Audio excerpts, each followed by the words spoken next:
시청자 여러분 안녕하십니까? 그리스 신화에 나오는 프로크루스테스의 침대를 기억하십니까? 여행자들을 자기 집으로 끼워서 침대에 눕힌 다음에 침대보다 다리가 짧으면 그 다리를 늘려서 죽이고 침대보다 다리가 길면 다리를 잘라서 죽입니다. 프로크루스테스라는 일종의 악마. 그도 나중에는 똑같은 형벌을 받아서 죽게 됩니다. 이번에 조국 사태와 관련된 여러 좌파 지식인들의 민낯, 그 중에서도 소설가 공지영은 거의 극단적인 지적 파멸의 모습을 보이고 있습니다. 프로크루스테스와 똑같습니다. 자신이 만들어 놓은 어떤 극단적인 좌파 옹호의 이념의 침대를 만들어 놓고 거기에 맞지 않으면 전부 다 잘라버립니다. 극단적인 비난을 하면서 자신이 일종의 주변을 정리하듯 인간관계를 끊어버립니다. 공정의 현재의 심리 상태는 무엇일까요? 이 관심을 받겠다라는 차원을 넘어서 일종의 소설가라면 물론 많은 평범한 사람도 그러하지만 문학 지망생 시절에는 자신이 세상을 보는 눈이 우물 안의 개구리 수준일 경우가 많습니다. 그러나 소설가는 많은 작품과 또는 인생에 부닥치는 경험, 많은 사람들에 대한 분석, 이런 것을 통해서 점차 시야를 넓혀갑니다. 우물에서 뛰쳐나와서 들판에서 어떤 때는 사자가 되고 어떤 때는 사슴이 되고 어떤 때는 들소가 되어서 광야의 이곳저곳을 뛰어다니면서 많은 경험을 쌓습니다.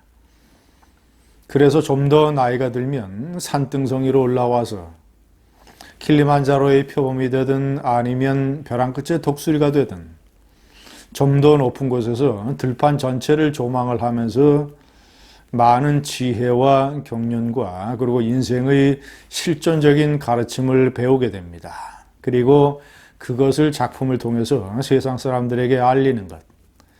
그래서 많은 영혼의 동반자, 세상살이에 지쳐있고 헤매고 방황하고 있는 많은 사람들에게 길을 알려주는 그런 안내자의 역할을 하기도 합니다. 이런 어떤 소설가의 인생 여정을 공지영은 거꾸로 살고 있습니다. 나이를 먹을수록 점점 더 우물 안으로 뛰어들고 있습니다.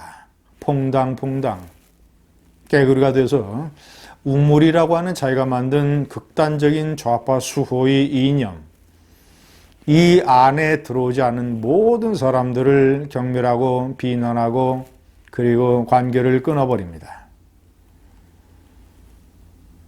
공지영의 이상한 이별 방식. 제가 오늘은 대표적으로 세 가지를 소개를 해드리겠습니다. 첫 번째, 피겨 선수 김연아와 가수 인순이. 두 사람이 2011년 종합편성 채널 개국 프로그램에 출연을 했습니다. 특히 김연아는 TV조선에 출연한 것을 공정위가 크게 문제 삼았습니다. 2011년 이명박 정권 때 공지영의 눈에는 아마도 조선중앙동화가 만든 종합편성 채널은 일종의 악으로 보였던 모양입니다. 그래서 인순이는 개념 없는 연예인이라고 비판을 했고 김연아에 대해서는 아줌마가 그동안 너를 이뻐했는데 이제는 안녕이라고 이별을 통보했습니다. 그런데 이것은 너무나도 자기 모순적인 행동이었습니다. 왜냐? 공지영은 자기가 성장하는 과정에서 조선중앙의 덕을 크게 봤습니다. 조선일보에는 일사일언이라고 하는 칼럼 코너를 맡았었고 중앙일보에는 즐거운 나이집이라는 또 히트를 친 대중소설을 연재했습니다. 그리고 중앙일보 기자와 맛집 기행도 떠나고 중앙일보와 상당히 친하게 지냈습니다. 뭐 조선일보와도 마찬가지죠. 그랬다가 저런 식으로 그런 종편 채널에 출연을 했다는 이유로 김연아와 인순이와 이별을 했습니다. 두 번째, 진중권. 제가 대표적인 좌파 논객 진중권 동양대 교수가 정의당에 탈당계를 냈으며 정의당이 진중권의 바짓가랭이를 붙잡고 있다는 것을 지난번 동영상에서 자세하게 말씀드렸습니다. 이러자 아주 공정위가 진중권에 대해서 아주 험담을 쏟아놓았습니다.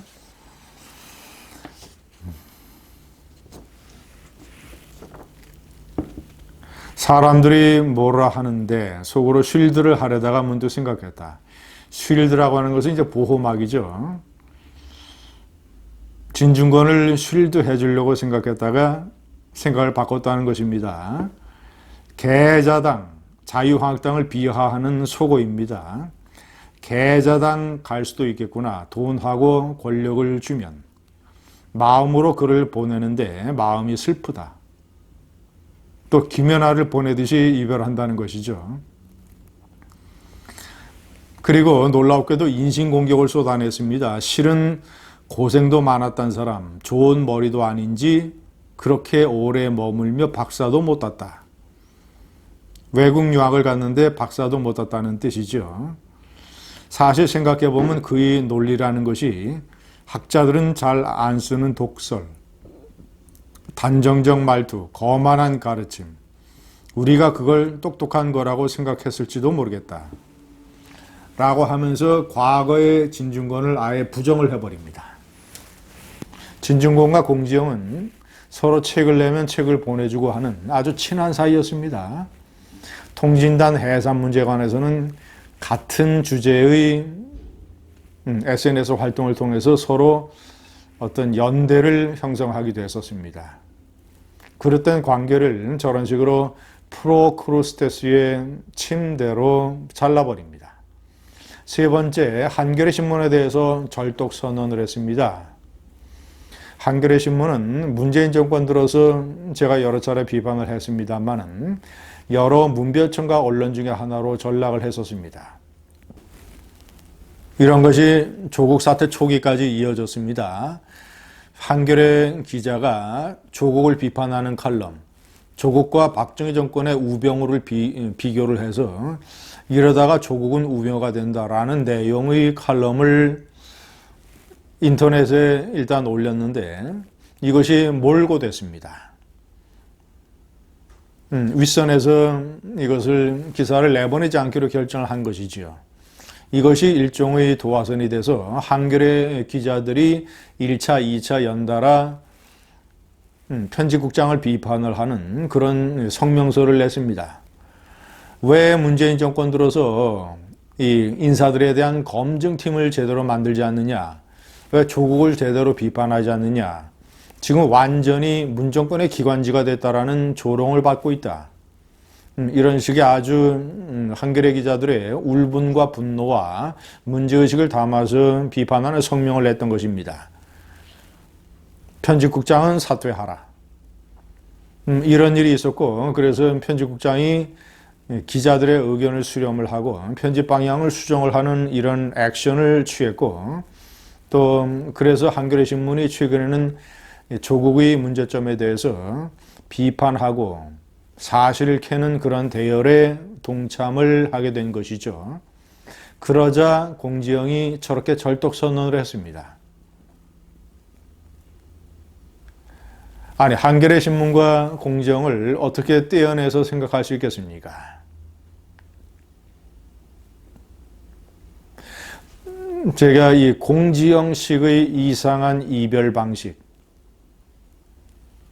자, 좌파 지식인이니까 조국을 옹호하려고 드는 것 자체는 뭐 이해가 됩니다. 그러나 옹호는 철저하게 사실과 논리의 바탕을 두고 있어야 되고 그리고 좌우 진영을 떠나서 진중권 교수가 얘기하는 것처럼 제가 과거에는 진중권에 대한 신랄한 비판자였습니다만은 이번에 정의당의 탈당계를 낸 그 행동 자체는 제가 인정을 합니다. 좌우의 이념 진영을 떠나서 어떤 공직자라든가 이 사회의 공동체가 수호해야 되는 가치, 도덕 이런 데에 몰두를 하고 그런 것을 수호하는 자세를 취해야 진짜 지식인이지. 완전히 프로크로스테스의 침대를 이 사회에 갖다 대고 있습니다. 공지영은 두렵지도 않습니까? 자신도 언젠가는 그 침대 위에 놓일지 모릅니다. 감사합니다.